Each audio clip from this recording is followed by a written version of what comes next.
अस्सलाम वालेकुम स्टूडेंट्स, कैसे हैं आप लोग। स्टूडेंट्स, आज हम चैप्टर नंबर 4 का सेकंड टॉपिक डिस्कस करने जा रहे हैं, वो है work done bye a variable force. Students, अब तक जो हम टॉपिक डिस्कस कर चुके थे प्रीवियस लेक्चर में वो था work done bye constant force. तो कांस्टेंट फोर्स को हमने बड़ा डिटेल से डिस्कस किया। ऐसी फोर्स जिसका ना तो मैग्नीट्यूड चेंज हो रहा हो और ना ही डायरेक्शन चेंज हो रही हो, वो कांस्टेंट फोर्स होती है। लेकिन स्टूडेंट्स, आज हम चूँकि वेरिएबल फोर्स के ज़रिए वर्क डन फाइंड करना चाहते हैं कि कोई भी फोर्स अगर वेरिएबल हो तो उसकी वजह से कितना वर्क डन होगा, वो हमने फाइंड करना है। तो हमें पहले पता होना चाहिए कि वेरिएबल फोर्स क्या होती है। तो the force which varies in magnitude और डायरेक्शन, यानी ऐसी फोर्स जिसका मैग्नीट्यूड और डायरेक्शन या दोनों चेंज हो रहे हों, वेरी हो रहे हों, ऐसी फोर्स को स्टूडेंट्स हम क्या नाम देते हैं? वेरिएबल फोर्स का। तो स्टूडेंट्स, कौन सी फोर्स जो है वो वेरिएबल फोर्स हो सकती है, तो इसको हमें पहले इसके एग्जांपल्स को डिस्कस करना होगा। तो स्टूडेंट्स, एग्जांपल्स में सबसे पहली एग्जांपल है इसकी कि कोई भी बॉडी जो ज़मीन से दूर जा रही हो, जैसा कि स्टूडेंट्स ये रॉकेट है, आपको नज़र आ रहा है, ये रॉकेट जब ज़मीन से दूर जाएगा तो इस पर लगने वाली जो फोर्स ऑफ ग्रेविटी है वो स्टूडेंट्स कांस्टेंट नहीं रहेगी, वो चेंज होने लग जाएगी। आपको पता है कोई भी बॉडी जब ज़मीन से दूर जा रही होती है उस पर लगने वाली फोर्स ऑफ ग्रेविटी कम होती जाती है, और कोई भी बॉडी जो ज़मीन की तरफ आ रही होती है उस पर लगने वाली फोर्स ऑफ ग्रेविटी ज़्यादा होना शुरू हो जाती है। तो इसका मतलब ये है कि कोई भी रॉकेट अगर वो ज़मीन से दूर जा रहा है तो उस पर लगने वाली जो फोर्स ऑफ ग्रेविटी है स्टूडेंट्स, तो इसको हम लोग इसको कह सकते हैं कि ये कौन सी फोर्स है? ये वेरिएबल फोर्स है। तो ये तो वेरिएबल फोर्स की स्टूडेंट्स फर्स्ट एग्जांपल हो गई। उसके अलावा स्टूडेंट्स, आप यहाँ पे जो आपको एक स्प्रिंग नज़र आ रहा है, इस स्प्रिंग पे जो फोर्स एक्सर्ट की हुई है तो ये स्प्रिंग की मोशन इस तरह की होगी। तो स्टूडेंट्स, इस स्प्रिंग की वजह से एक फोर्स होती है जिसको हम नाम देते हैं रीस्टोरिंग फोर्स का।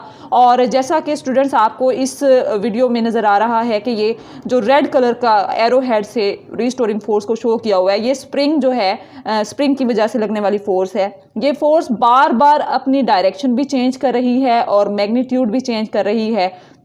तो इसका मतलब है स्टूडेंट्स, ये फोर्स भी कौन सी फोर्स होगी? Force variable force. तो फोर्स एक्सर्टेड बाय स्प्रिंग, तो स्प्रिंग जो फोर्स एक्सर्ट कर रहा होता है increases by amount of stretch. तो ऐसे जितना हम ज़्यादा उसको स्ट्रेच करेंगे, जितनी फोर्स अप्लाई करेंगे, उतना ही ज़्यादा रीस्टोरिंग फोर्स जो है वो क्रिएट होगी। और रीस्टोरिंग फोर्स जो है वो स्प्रिंग एक्सर्ट कर रहा होता है स्टूडेंट्स, आपको जिस तरह से इस वीडियो में नज़र आ रहा था। अब स्टूडेंट्स, हम एग्जाम्पल्स तो डिस्कस कर चुके कौन कौन सी हो सकती हैं वेरिएबल फोर्स की। अब स्टूडेंट्स, हम देखते हैं कि किस तरह से वर्क डन कैलकुलेट किया जा सकता है वेरिएबल फोर्स की वजह से। तो सबसे पहले स्टूडेंट्स, आप लोगों ने प्रीवियस लेक्चर में पढ़ा था कि अगर कोई भी एक ब्लॉक पड़ा हुआ है और इस पे हम कोई फोर्स लगा रहे हैं, लेकिन वो फोर्स स्टूडेंट्स क्या है? कांस्टेंट है। कांस्टेंट का मतलब है कि इसका मैग्नीट्यूड 10 न्यूटन है और इसकी डायरेक्शन भी चेंज नहीं हो रही। तो स्टूडेंट्स, इस ब्लॉक पे जैसे ही हम फोर्स अप्लाई करेंगे इस डायरेक्शन में, तो ब्लॉक जो है ये इस डायरेक्शन में डिस्प्लेसमेंट कवर करना शुरू हो जाएगा। तो इसकी वजह से जो वर्क डन हम कैलकुलेट करेंगे, हम प्रीवियस लेक्चर में पढ़ चुके हैं, उसका फार्मूला होगा W = F × D, जब दोनों की डायरेक्शन फोर्स और डिस्प्लेसमेंट की सेम हो। लेकिन स्टूडेंट्स, इसके अलावा सेकंड केस भी हमने डिस्कस किया हुआ है कि जब भी कोई भी ब्लॉक है और वो काफ़ी हैवी ब्लॉक है और उस पर हम कोई रस्सी वगैरह बांध के उसको ड्रैग करते हैं, खींचते हैं, तो डिस्प्लेसमेंट तो जाहिर सी बात है राइट की तरफ जो है वो कवर हो रहा है, लेकिन फोर्स देखें वो डिस्प्लेसमेंट की डायरेक्शन में नहीं है। तो इस केस को हम डिटेल से प्रीवियस लेक्चर में डिस्कस कर चुके हैं स्टूडेंट। अगर आपने वो लेक्चर नहीं देखा तो मैं आपको सजेस्ट करूँगी पहले work done bye constant force देखें, उसके बाद आप इस लेक्चर को देखिएगा और याद कीजिएगा। हाँ जी स्टूडेंट्स, इसके लिए हम वर्क जो कैलकुलेट करते हैं हम इसको डिस्कस कर चुके हैं। ये होता है FD cos ऑफ थीटा, या फिर स्टूडेंट्स हम इसको लिखते हैं F.D के बराबर। तो ये स्टूडेंट्स दोनों जो हैं फार्मूला हम यूज़ करते हैं जब भी फोर्स और डिस्प्लेसमेंट सेम डायरेक्शन में ना हो। लेकिन स्टूडेंट्स याद रखें, ये दोनों जो हमने फार्मूला W = FD और W = F.D या FD cos ऑफ थीटा, ये उस केस में एप्लीकेबल हैं जब हम फोर्स कांस्टेंट लगा रहे हों। लेकिन स्टूडेंट्स उस केस में क्या होगा जब फोर्स कांस्टेंट ना रहे और वेरी कर रही हो, बार बार चेंज हो रही हो या उसका मैग्नीट्यूड चेंज हो रहा हो या फिर डायरेक्शन, तो इस केस में स्टूडेंट्स हम क्या करेंगे, हम एक एग्जाम्पल कंसीडर करते हैं और स्टूडेंट्स हम क्या करते हैं, हम एक पार्टिकल की जो पाथ ऑफ मोशन है उसको डिस्कस करते हैं एक्स वाई प्लेन में, और इसका पाथ ऑफ मोशन है फ्रॉम ए टू बी। तो स्टूडेंट्स ये आपको इसका पाथ ऑफ मोशन जो है वो नज़र आ रहा होगा ये ब्लैक कलर की लाइन के साथ। अब स्टूडेंट्स यहाँ पे देखें तो यहाँ पे हर जगह पे फोर्स जो है इसकी मैग्नीट्यूड और डायरेक्शन चेंज होता हुआ नज़र आ रहा है। ये कांस्टेंट फोर्स नहीं है, ये कांस्टेंट फोर्स का जो पाथ है वो नहीं है। वो इस तरह का हो सकता था या फिर इस तरह का हो सकता था, लेकिन स्टूडेंट्स ये जब इस तरह का वेरिएबल पाथ हो तो इसका मतलब है यहाँ पे फोर्स जो है वो क्या होगी, वेरिएबल होगी। अब इस केस में स्टूडेंट्स हम जो है ये वाला फार्मूला अप्लाई नहीं कर सकते, जो दोनों हमने F=FD और FD cos of theta apply नहीं कर सकते। तो फिर स्टूडेंट्स हम क्या करें ऐसा कि यहाँ पे फोर्स कांस्टेंट हो जाए ताकि हम ये फार्मूला अप्लाई कर सकें।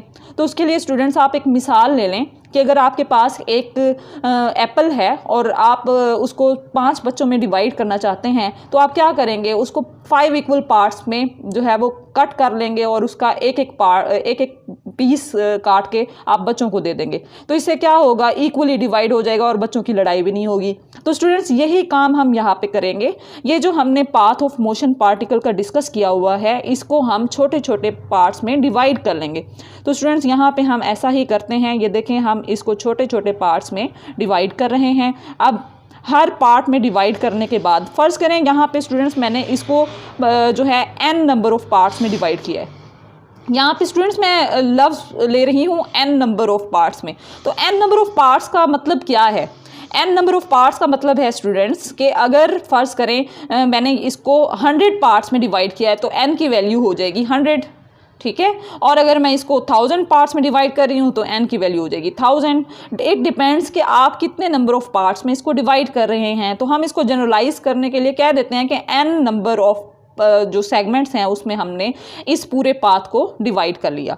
अब स्टूडेंट्स क्या होगा, इसके अलग-अलग हम लोग इसका देखते हैं कि ये डिस्प्लेसमेंट इसका अलग-अलग क्या हो रहा है और इस पे लगने वाली फोर्स जो है वो हर पैच के लिए, चूँकि ये पैच हर सेगमेंट बहुत छोटा है तो हर सेगमेंट के लिए स्टूडेंट्स फोर्स भी क्या रहेगी, कांस्टेंट रहेगी। और हम इजीली जो है W=FD cos ऑफ थीटा या F.D जो है वो अप्लाई कर सकते हैं। तो स्टूडेंट्स हम यहाँ पे देखते हैं, ये फर्स्ट हमारे पास पैच है और इसका डिस्प्लेसमेंट डेल्टा D1 है। यहाँ पे स्टूडेंट्स मैंने लफ्ज़ लिख रही हूँ डेल्टा। डेल्टा जो है स्टूडेंट्स ये चेंज इन डिस्प्लेसमेंट को रिप्रेजेंट करता है और स्मॉल चेंज इन डिस्प्लेसमेंट को रिप्रेजेंट करता है, तो इसलिए डेल्टा D और साथ में लिख रही हूँ 1। ये फर्स्ट पैच जो है इसकी रिप्रेजेंटेशन है। अब उसके बाद यहाँ पे सेकंड पैच जो है इसका डिस्प्लेसमेंट मैं लिख देती हूँ डेल्टा D2 और इसको मैंने एरो हेड, ये इसका पाथ ऑफ मोशन है। फिर उसके बाद नेक्स्ट के लिए मैं लिख देती हूँ डेल्टा D3। इस तरह से स्टूडेंट्स आप हर पाथ को डिवाइड करते जाएंगे, डेल्टा D4 और and so on. Last part जो है स्टूडेंट्स इसका आप डिस्प्लेसमेंट लिख देंगे डेल्टा D और स्मॉल n यहाँ पे लिख देंगे। n stands for number of segments जितने आपने डिवाइड किए। तो अगर ये 100 पार्ट्स में आपने डिवाइड किया है तो ये डेल्टा D 100 हो जाएगा और 1000 पार्ट्स में अगर डिवाइड किया गया है तो डेल्टा D 1000 हो जाएगा। अब स्टूडेंट्स हमने ये डिस्प्लेसमेंट्स तो हर एक के बता दिए, delta D1, delta D2, delta D3 and so on delta DN। अब इसी तरह से स्टूडेंट्स हम क्या करेंगे, यहाँ पे अलग फोर्सेस को भी डिस्कस करेंगे। तो फोर्स यहाँ पे स्टूडेंट्स ये इसकी फोर्स अगर इस डायरेक्शन में अप्लाई हो रही है तो ये एंगल जो बन रहा है डेल्टा D1 और यहाँ पे जो फोर्स अप्लाई हो रही है वो F1 है।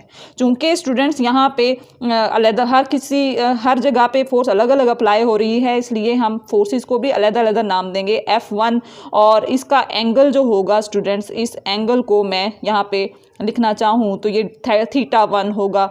और सेकंड फोर्स जहाँ पे अप्लाई हो रही है इसके लिए इसको आप लिख दें F2 और स्टूडेंट्स इसका जो एंगल होगा वो कितना हो जाएगा θ2 and so on. Students last जो है वो पाथ तक आप यहाँ पे देखें, ये फोर्स इसकी हो जाएगी Fn और इसका एंगल हो जाएगा थीटा n, और स्टूडेंट्स ये इसका डिस्प्लेसमेंट कितना हो जाएगा डेल्टा dn। इस पाथ ऑफ मोशन को जब हमने डिवाइड कर लिया, इस पे लगने वाली हर फोर्स को भी हमने डिस्कस कर लिया, डिस्प्लेसमेंट को भी, अब हम इजीली स्टूडेंट्स ये वाला फार्मूला अप्लाई करते हुए वर्क कैलकुलेट कर सकते हैं। क्यों कर सकते हैं? क्योंकि हर छोटे छोटे सेगमेंट के लिए फोर्स जो है वो कांस्टेंट फोर्स के तौर पे बिहेव कर रही है, इसलिए हम work done bye constant force वाला फार्मूला अप्लाई करेंगे। तो स्टूडेंट्स चलते हैं वर्क की कैलकुलेशन की तरफ। जी स्टूडेंट्स, अब यहाँ पे देखें, ये अलग-अलग जो हमने इसमें सेगमेंट्स में डिवाइड किया था, अब इसकी वजह से हम वर्क कैलकुलेट करेंगे और फार्मूला हम क्या अप्लाई करेंगे, W is equal to F.D वाला। ठीक हो गया स्टूडेंट्स। अब हम फर्स्ट लेंथ सेगमेंट कंसीडर करते हैं, तो इसकी फोर्स जो है वो कितनी है, F1, और स्टूडेंट्स इसका जो डिस्प्लेसमेंट है वो कितना है, डॉट डेल्टा D1।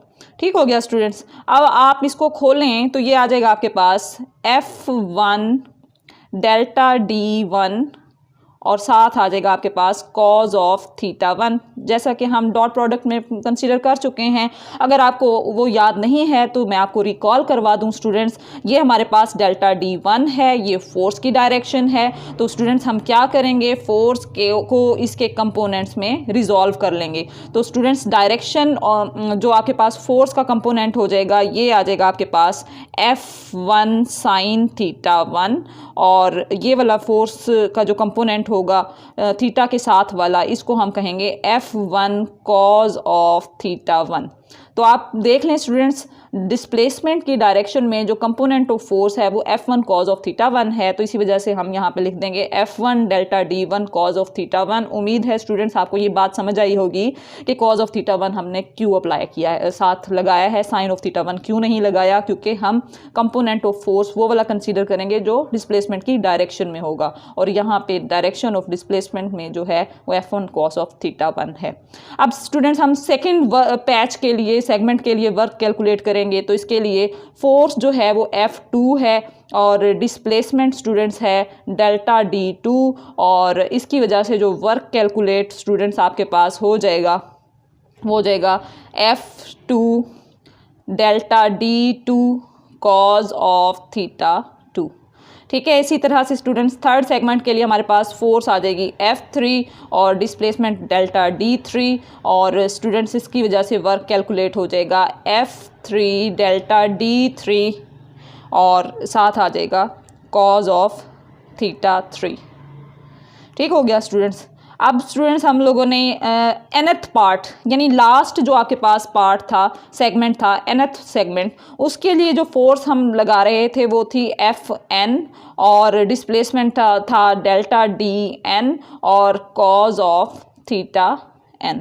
ठीक हो गया स्टूडेंट्स, ये हमने हर सेगमेंट का अलग-अलग जो है वो वर्क कैलकुलेट कर लिया है। ये सॉरी स्टूडेंट्स आपको नज़र नहीं आ रहा था, तो ये F3 और डेल्टा D3 थर्ड सेगमेंट के लिए और nth सेगमेंट के लिए हमने ये कर लिया। अब स्टूडेंट्स हम टोटल वर्क डन कैलकुलेट करेंगे पूरे पाथ ऑफ मोशन के लिए, और वो हमारे पास क्या होगा, A से B की तरफ हमने क्या करना है स्टूडेंट्स, वर्क कैलकुलेट करना है। तो हम क्या करेंगे, first segment, second segment, third segment और nth सेगमेंट में जितना वर्क हुआ है उन तमाम वर्क डन्स को हम प्लस कर लेंगे, सम कर लेंगे। तो स्टूडेंट्स आइए अब हम इसको सम करते हैं। जी स्टूडेंट्स, अब हमने यहाँ पे क्या करना है, delta W1 plus delta W2 plus delta W3 plus and so on, last आपके पास जो सेगमेंट है वो है डेल्टा WN इज कवर्ड। अब स्टूडेंट्स हम इनकी वैल्यूज़ पुट करते जाएंगे, और आपको पता है इनकी वैल्यूज़ क्या हैं, वो हैं आपके पास F1 cos of theta 1, F1 delta D1 cause of theta 1 plus F2 delta D2 cause of theta 2 plus and so on, nth part के लिए हमारे पास आ जाएगा Fn delta Dn cause of theta n।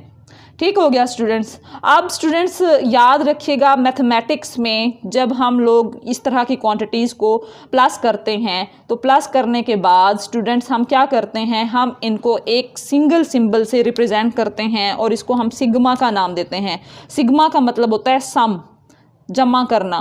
तो जाहिर सी बात है स्टूडेंट्स, हम यहाँ तमाम क्वांटिटीज़ को क्या कर रहे हैं, जमा कर रहे हैं, तो इसलिए यहाँ सिग्मा का सिंबल यूज़ करेंगे। और F1 से लेके Fn तक है, तो इसलिए स्टूडेंट्स हम यहाँ पे लिखेंगे I is equal to 1 to n, ठीक है। और ये आपके पास F के साथ आ जाएगा Fi, ठीक हो गया, और डेल्टा D के साथ हो जाएगा डेल्टा Di, और साथ आ जाएगा आपके पास कॉज ऑफ थीटा, और थीटा के साथ भी क्या आ जाएगा, आई। तो स्टूडेंट्स फ़र्ज़ करें यहाँ पे यही जो फार्मूला है बिल्कुल हमने स्टूडेंट्स इसको सम अप करके लिख दिया है, हमने जनरलाइज करके लिख दिया है, ये मैथ्स का जो एक टेक्निक है उसको यूज़ करते हुए। तो ये सिंबल जो है स्टूडेंट्स ये सम के लिए यूज़ किया जाता है, यानी ये सारी टर्म्स जमा हो रही हैं।